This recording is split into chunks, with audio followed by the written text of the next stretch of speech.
절대 전략 세워보겠습니다. 내일은 이번 주 마지막 거래일이고요. 과연 어떤 장이 펼쳐지게 될지 오늘 밤 또 여러 가지 변수들을 감안한 전략이 필요하겠죠. KTB 투자증권의 이성웅 차장 연결합니다. 안녕하세요. 네, 안녕하십니까? 네, 오늘 장 한마디 어떻게 정하셨나요? 네, 우선 막판에는 좀 실망스러운 그런 좀 상황이었지만 이제 외국인들의 순 매수세가 좀 들어왔다는 점에서는 좀 긍정적이지 않나라고 좀 판단이 좀 되고 있고요. 우선 지금 현재 어제 같은 경우가 그 시장에서 좀 그 기대감이 있었죠. 통화 정책에 대한 완화 그리고 기업들의 실적에 대한 모멘텀 부분이 좀 새롭게 자리 잡았다라고 좀 판단되고 있고요. 오늘 같은 경우에는 어떤 쉬어가는 분위기로 좀 판단을 하면 되지 않을까라고 좀 생각이 되고 있습니다.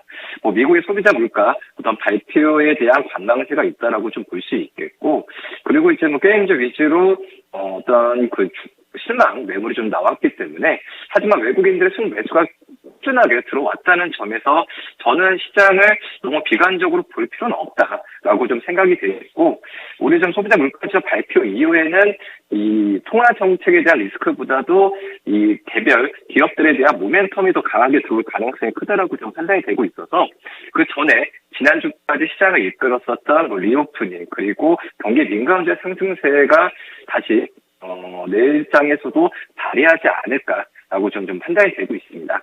그렇기 때문에 너무 힘든 시간보다도 오늘은 좀 차분히 좀 시장을 대응하고 내일 어떤 반등이 일어났을 때 매수하는 관점도 나쁘지 않다라고 좀 생각이 됩니다.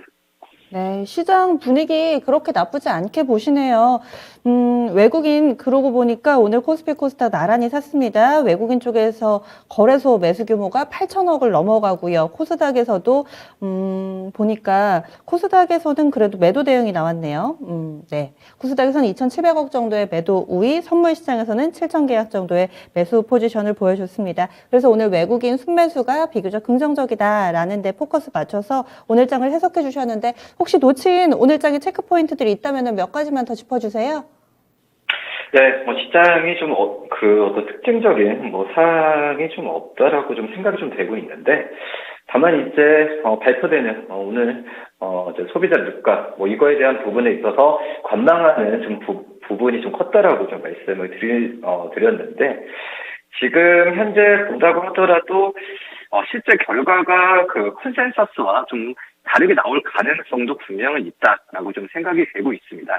지금 현재 만약 다르게 나온다고 한다, 좋게 나오든 나쁘게 나오든 지금 제 미국 시장도 그렇고 굉장히 중요한 이슈가 바로 이 통화 정책에 대한 부분이기 때문에 어떤 인플레 이런 국면에서 이 가격 정가 기능, 기업들한테 이 가격 정가가 되면서 이 실적으로 어떻게 작용하냐 부분은 어느 정도 예상대로 맞은다고 한다면 큰 영향 없을 거라고 좀 생각이 되고 있어요.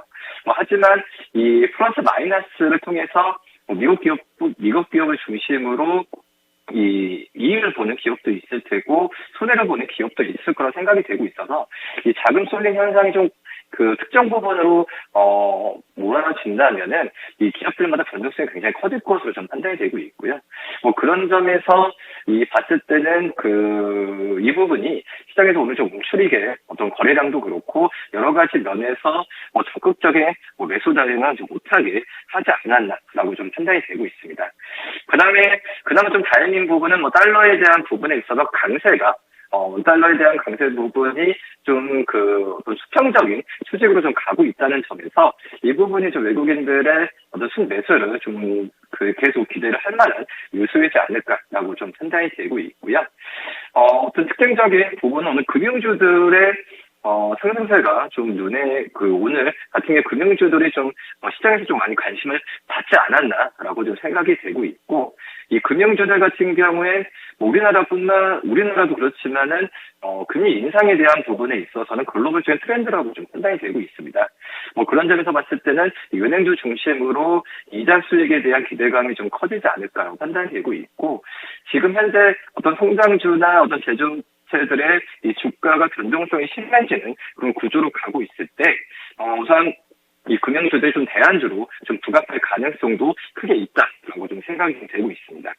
그리고 이제 화장품주들도 오랜만에 실적 개선에 대한 기대감으로 성장세가 좀 많이 좋았는데, 참 작년에 안 좋았던 게 바로 이제 화장품 업종이라고 좀 볼 수 있겠는데요.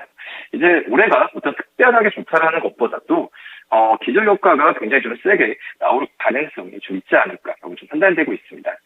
그러기 때문에 리오프닝 관점에서 엔터 업종도 좋고 여러 가지 업종도 좋은데, 이 화장품 업종에 대한 관심을 좀 가져야 되는 시기가 오지 않았나라고 좀 판단되고 있고요.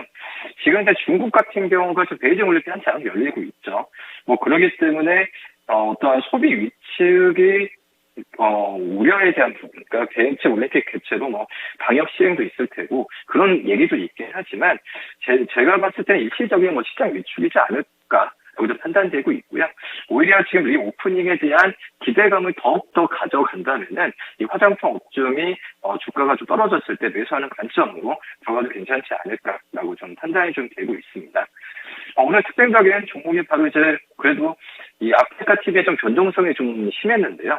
이 사상 최대 실적 달성 소식이 나오는 부분이고, 제가 왜 아프리카 TV를 오늘 좀 특징주로 좀 꼽았냐면, 물론 실적과 어떤 그 전망도 좋긴 하지만 많이 안 좋았었죠. 성장주들에 대한 매도세가 좀 많이 나와주고 있는 그런 상태에서 이 아프리카 TV처럼 이 어떤 메타버스나 이런 NFT에 대한 그냥 관심을 받았던 그런 기업들 위주로 그런 기업이 상승세를 보였다는 걸 본다고 한다면, 다시 한번 좀 메타버스 지금 대선 공약으로 봤을 때도 공통된 부분이 이 메타버스나 이런 부분에 있어서 지원 정책이라 볼 수 있겠는데, 그런 섹터에 대한 관심을 다시 한번 가져가도 괜찮지 않을까, 이런 좀 판단이 됩니다. 성장주 쪽도 살짝 언급을 좀 해주셨네요. 내일장에서는 어떤 점을 봐야 될까요? 네, 역시 이제 소비자 물가지수 굉장히 좀 중요한 상황이라고 좀 볼 수 있겠고요. 이 지난달에 비해서 한 0.4% 정도 오를 거라고 판단되고 있고, 이 작년 대비해서도 한 7.2%가 오를 것으로 예상이 되고 있습니다. 거의 40년 만에 사상 최고치에 대한 기대감이 크다고 좀 볼 수 있겠는데, 그런 점에서 이 소비자 물가지수가 말씀드렸듯이 떨어지거나 높거나 상관없이 예상대로만 좀 나왔으면 좋겠어요. 그러면은 시장에서의 어떤 방향성에 대한 부분을 다시 한번 좀 고민할 필요는 없는 것 같고, 그전에 낙폭 과대에 있었던 우리나라 증시에 대한 저가 매수를 오히려 저가 매수에 대한 기대감을 더 가져가도 괜찮지 않을까라고 좀 판단이 되고 있고요. 지금 현재 봤을 때도 환율이 굉장히 좀 중요하다라고 볼 수 있겠고요. 오늘 또 이제 대선 TV로 이제 대선 토론이 있는데, 그에 대한 공약에 대한 부분에 있어서 또 엇갈리는 내일 또 장이 되지 않을까 생각이 되고 있습니다. 공통된 부분은 말씀드렸다시피 이 어떤 메타버스나 이런 부분에 있어서, 그리고 이 어떤 지주사에 대한 물적 분할의 기존 주주에 대한 혜택에 대한 부분을 언급했는데, 그런 관련주들이 굉장히 좀 많습니다. 그때 그런 종목에 대한 부분도 매수 관점을 접근해도 무리 없다라고 좀 생각이 됩니다. 좋습니다. 체크 포인트까지 나왔고요. 그러면 내일장 그리고 그 다음 주 이 시간 만나기 전까지 어떤 대응 전략이 필요할까요? 우선 지금 현재 봤을 때도 글로벌 악재가 계속 지속될 확률은 굉장히 높습니다. 3월까지 가봐야겠죠. 통화 정책에 대한 부분. 하지만 그 악재에 대한 부분은 좀 제한적으로 시간이 지날수록 상승이기 때문에 미친 영향에서 제한적으로 갈 가능성이 크다라고 볼 수 있겠는데, 도달이 반등이 끝나고 본격적으로 이제 반등 수세. 지금 내용이 어느 정도 나왔고 결론만 끝맺으면 되는데, 약간 지금 음향이 좋지 못해서 저희가 다시 좀 점검해 보고 결론만 좀 지어 보도록 하겠습니다. 내일장에서 봐야 될 점은 소비자 물가지수 봐야 된다라는 이야기 나왔고요. 그리고 시장 분위기보다는 종목별 대응이 좀 더 뚜렷해질 거다, 종목 모멘텀에 좀 더 집중해야 된다라고 이성훈 차장은 이야기를 하고 있습니다. 그리고 대선 TV 토론 이 부분도 많은 분들이 좀 기다리고 계실 텐데, 여기에서도 관련된 종목군들 이제 대선을 앞두고서 한 번 더 영향을 받을 수 있는 타이밍으로 판단을 했는데요. 연결이 다시 됐다고 하네요. 차장님, 저희 이야기 이어서 간략하게만 마무리 지어주세요. 네, 우선 실적 성장, 펀더멘탈 뒷받치는 종목에 대한 부분을 차분하게 대응할 필요가 있다고 판단되고 있고요. 이제 펀더멘탈한다는 성장성, 또 수익 창출 능력이 굉장히 좋아야 된다라고 좀 생각이 되고 있고, 이 반도체, IT, 부품, 화학, 이제 엔터 업종의 대표적인 결과 종목이기 때문에 이 종목에 대한 관심을 꾸준히 가져야 되지 않을까 이렇게 좀 판단됩니다. 네, 알겠습니다. 다음 주에 뵙겠습니다. 네, 감사합니다.